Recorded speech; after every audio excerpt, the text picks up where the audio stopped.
بسم اللہ الرحمن الرحیم۔ السلام علیکم ورحمۃ اللہ وبرکاتہ۔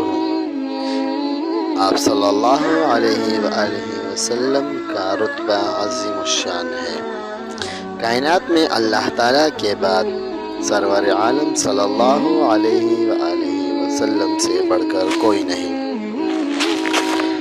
امام مالک رحمۃ اللہ علیہ صاحب مذہب ہے، وہ فرماتے ہیں کہ اگر کوئی شخص یہ کہہ دے کہ میں نے نبی پاک صلی اللہ علیہ وآلہ وسلم کی قبر کی زیارت کی تو ایسا کہنا مکروہ ہے، بلکہ یوں کہنا چاہیے کہ میں نے حضور نبی کریم صلی اللہ علیہ وآلہ وسلم کی زیارت کی، کیونکہ آپ صلی اللہ علیہ وآلہ وسلم بحیات طیبہ خاص حیات سے مشرف ہے، اور روضہ مبارک پر حاضر ہو کر جو صلاۃ و سلام پڑھتا ہے تو آپ صلی اللہ علیہ وآلہ وسلم اس کے صلاۃ و سلام کو سنتے ہیں اور جواب بھی عطا فرماتے ہیں۔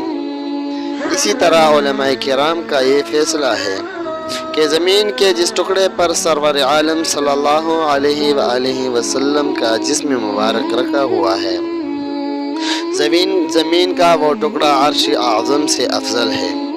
آپ صلی اللہ علیہ وآلہ وسلم کی محبت جزو ایمان ہے، اس کے بغیر ایمان ہی قبول نہیں۔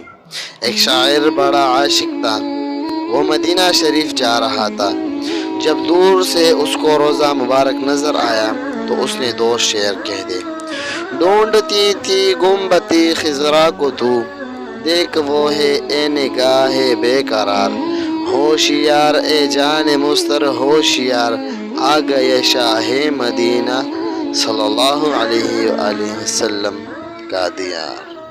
آداب عشق والسلام۔